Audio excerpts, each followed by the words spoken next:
Hello guys, Self-Care September Day 2. I'm Shannon and I am in charge of Self-Care September this month, this year. Today I want to focus on a little bit more of the mental aspect of self-care.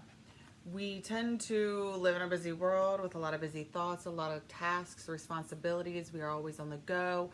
People don't realize that we need to find good outlets for our mental health. The most important thing that we can do is to write things down. One thing we can do is to make to-do lists. I know that seems really kind of cheesy, but initially when I started making to-do lists, I would make to-do lists about my to-do list. I would write a to-do list about what to do. And then eventually I started breaking down my to-do list, and my to-do list became done lists. I think in poetry, in rhythm and beats. So a lot of my books are filled with poetry. It doesn't matter what kind of poetry, whatever inspires me. If sometimes I just think of something and I just decide like to write it down. I have my journals. I have journals for business ideas, business thoughts. I have so many journals where I write my detox information and the stuff that I want to share with you guys.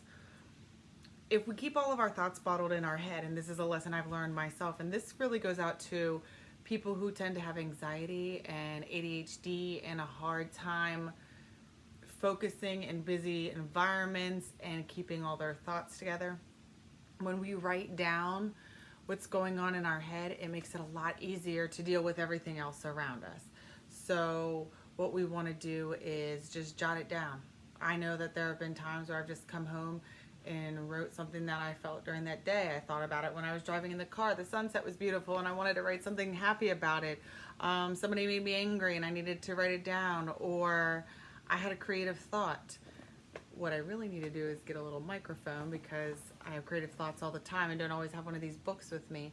But there are scribbles and jots and all kinds of stuff in my books. As a person who would be labeled with anxiety or ADHD, as they have diagnosed me before, I find extreme relief in writing. And half the time it doesn't even, most of the time it's not complete. I don't write complete poems, I don't write complete business plans, but I get it out of me and I start to, and sometimes I do write complete business plans and things like that, but I do really think that without writing it down, it stays inside of you. The other thing about writing something down is it turns a thought into an action or a thing. So if you're sad or you're upset, you can write something down on a piece of paper. You could take it and you burn it, send it back to the earth. You have now released that from your body. You wrote it on the paper, you burn the paper, and that disappears. We have a lot of misunderstanding about how words actually work. And one of these videos will talk about positive thinking and how really our thoughts and our words affect our daily life all the time, and that we don't understand that because we're just so programmed to be a specific kind of way. But what we want to do is learn some new habits. So writing, journaling, notating, doodling is my self-care advice for day 2. Whatever you want to write, whatever you want to feel like writing. I encourage people to write things that are positive because there's so much negativity around us. I encourage people to write things that are saying I am, or I can do, or I want to do. It's a really good idea to write your dreams and your goals. Even if you're not on a way to achieve that yet, if you write it out, it becomes the beginning of a plan. And then the next thing you do is you write a to-do list about your dream.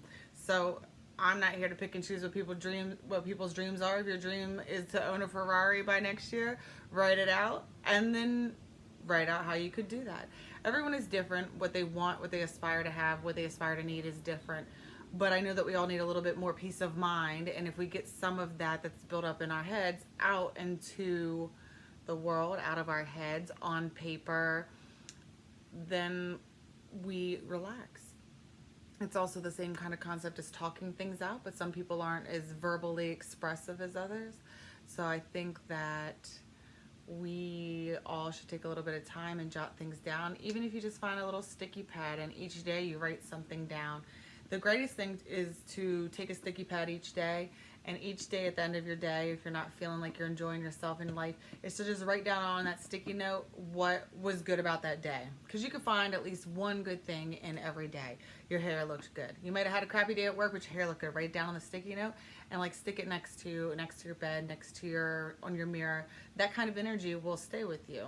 It is good to write to encourage our children. I have had my children write an I am list and hang it in their room. I am smart, tall, positive, pretty, whatever they feel like they need to write on there. They'll put it up, and then those words are outside of them and they become sort of actions and alive. And we can really change our whole onset of life if we verbalize, write what is stuck inside of us. So self-care day number 2, write it out. Have a good day.